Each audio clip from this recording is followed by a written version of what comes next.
Okay, here the next one, our next victim. It's a GE AM/FM clock radio. Model 74621. Look, it's AC 20 to 60, 4 watts. Oh. And made in Malaysia. Yeah, I already took this apart. Okay, cool. Blah, blah, blah, blah, blah. It's interesting that there's risk of electric shock. There's no do FCC. Not open. There's no FCC ID on this, which is interesting. It says do not open. I wonder why. Quality check 5. Yeah, that's somebody checked it. So the reverse forward is. Why is there a reverse forward button on here? Is there like a? That's weird. That doesn't make any sense. I wonder what these are for. Like, why would there be a rewind and forward and fast forward button on this? Did they recycle? So FM and AM? Mm-hmm. What the hell? That doesn't make any sense. Like, why would they put these two buttons? You're not going to fast forward like your alarm or your music? Is there like a... Oh, there's a snooze button. Okay, so let's go ahead and take this bad boy apart. It's interesting. There's mystery buttons on the sides of this thing. Well, forward. Maybe it could play music. Fast forward, rewind. Yeah, but it's not an answer machine. And to do audio effects would be kind of bizarre for a clock radio. So this is also from the 80s? Yeah, probably. I guess the Japanese one must be late 80s and this one might be early 80s. It's got a snooze button and it's got LEDs. LEDs were sort of cool for a while, but I can't remember because then it's on an LCD. It's an LED. So before there were LCDs because they were super cheap. Oh, I'm missing one. 1, 2, 3, 4, 5. 3. Wait, there are 4? There's 4 on the thing. Oh, I'm not missing one. Isn't it that one? Pop open. 1, no. Oh, here in the middle.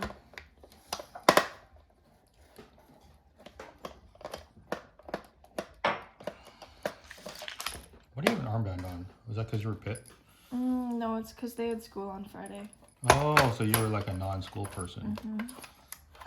So let's see what these buttons attach to. I'm kind of curious to see what the fast forward button does. Oh. Open sesame. Actually, it's funny because clock radios are actually sort of should be designed for abuse because people hit them really hard, especially when you're like don't want to wake up. You really just like I kind of remember just smacking mine really hard, like as hard as I could, just to shut the damn thing up. You know, in the movies, you'll see people throwing them across the room and stuff. So let's see if this has a tension release, just like the Sony one. I'm actually sort of curious. Oh, I didn't get this one. Oh.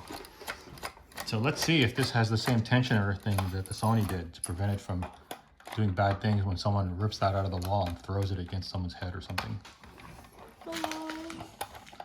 Not that I've ever done that, like throwing my alarm clock against the wall. I don't think so. But you know, it's been so long I can't really remember. That's got to be done by now, right? No. There you go. Ta-da! Look, the magic goop is inside. Oh yeah, I did take this one apart. Wow, look, there's... And I guess I successfully put it back together. See? Oh yeah, look, see? So this is the inner shell. So wait, let's see the tension thing on the power. Oh, look, I don't know if I put it back together. They sort of have one too, see? See, it's right here. It winds around this. Oops. Hold on. You can't see what I'm looking at. So here, see? It goes in and then it winds around here so that, yeah, like this has takes tension off of the board so that if you pull it, it doesn't work. I did put it back together, right? Mm-hmm. This is the speaker. It was just kind of gross. Yeah, this is probably all dusty. Here's the speaker, which is from 15 ohm. That's heavy, 0.75 watts. Here's another tiny transformer. I don't know what this is.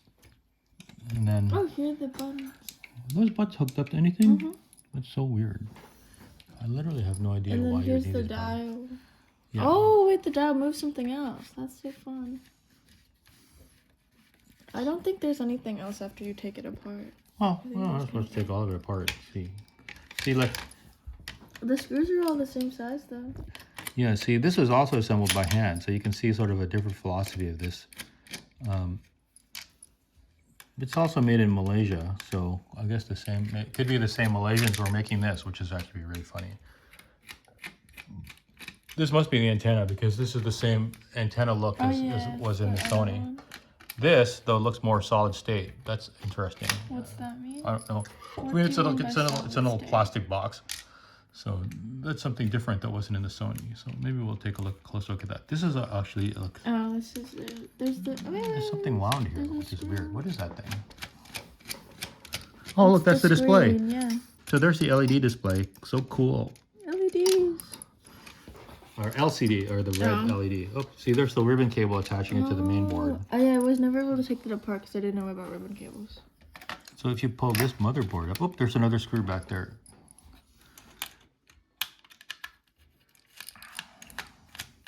Oh, here, I'll take a look from the front. So this is the, you know, the time, and I guess the frequency is here because the chip won't and do this it. just pops Oh, off. look, that's the buttons. So let's pop this board out. Oh, hello. Gimme, gimme, gimme, Oh, gimme, this gimme. just comes off too. Oh, the transformer just popped out. Wow. Oh, look, you just assembled the speaker and it snapped off. Oh, oopsie. whatever. Did I snap the speaker? Oh, I can't did. tell. So look, so there are two boards, but then they're stuck together with like a couple of wires, which is actually kind of amusing to me. So Oh, here's you the should- goopy transformer. there's the transformer. You wanna- Oh, there are no cables though. yeah, there are. Or Look, you that's don't get in. a- Yeah, see, that's 220, 110 in, and then out is going to be. I mean, not cables. You don't get to see the cool wires. No, It's they're just kind covered of with a the plastic. box They're cover them up because you know that short out, which is probably a better design actually. than the other one. Yeah. So Yeah. I don't know what these. What, Why are there what, 4? That's just what I was thinking. It's like I wonder. If you look at the back of the board, sometimes it'll tell you what they are, why there are 4 wires. Because it'll usually that they're labeled back in the old days. Snip. Oh, that's noise reduction. Oh, I or couldn't. something I like didn't that. need to snip it. Oh well. So let's see. Oh, nope, there's nothing there on the back of those guys. Maybe There's something the in part front. number. No, I mean what the wires are for. Sometimes it'll be on the board. But it's all soldered by hand. Yeah, see, they didn't have machines to do this back then. Hold on, I'll move this around. Anyway, you could actually trace the power if you really cared, because these are not complicated. Anyway, so like, see, there's 2 wires going in, and there's 2 wires coming out of this board, and then that's the speaker, speaker's obviously. Not as good. No, it's not. Sony is known for its audio quality, so they care more. And that's dust patterns from the shell. Dusty. So I wonder what the heck this. See, look, these things are the same as they were in the Sony, so I'm gonna sure go those are for chop. tuning. This is painful because whenever people are trying to cut wires in robotics and they're trying to cut the zip ties and they go snip to the wires and then we have to do it. So let's see. Oh wow! Oh, this is where the dial is for the tuning dial. So we can't see what this is actually turning, but if we pop this cover off, it's covered in like a little bunch of goop still, which is. Goop. I don't know how to pop this plastic cover off actually.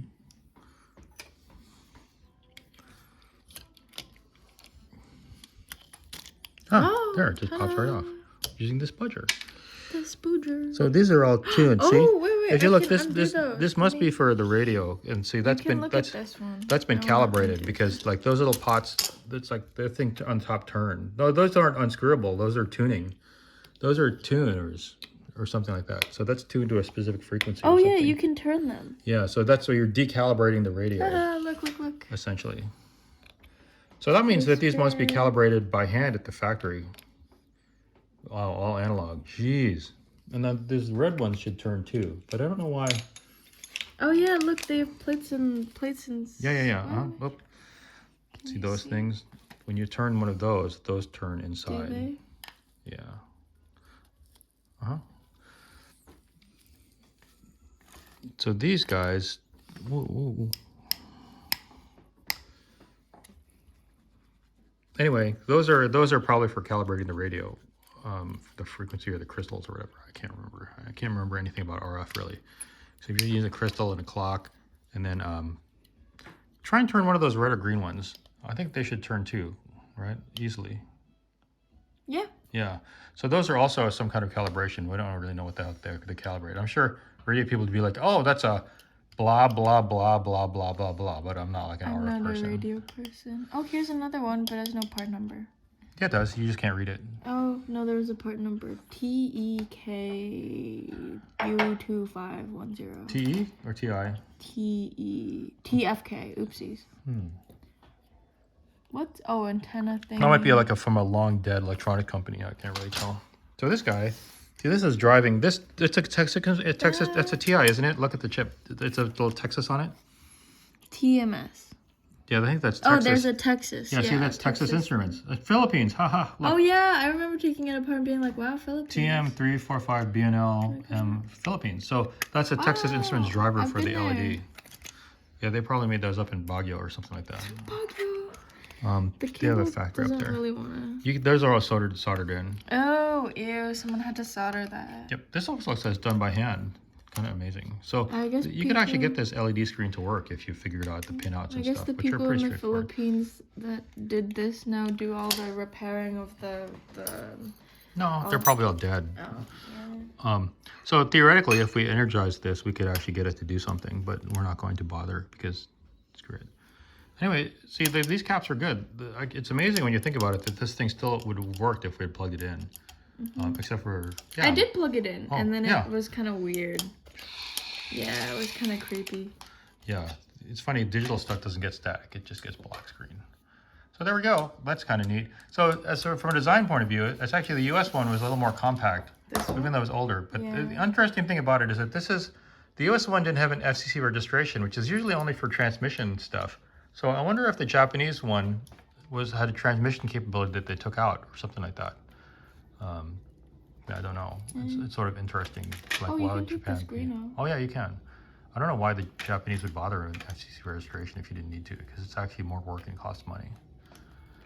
But as you can see, I think this one must be after, because this one's a little bit more compact. Well, the Japanese one was portable, and this one's not.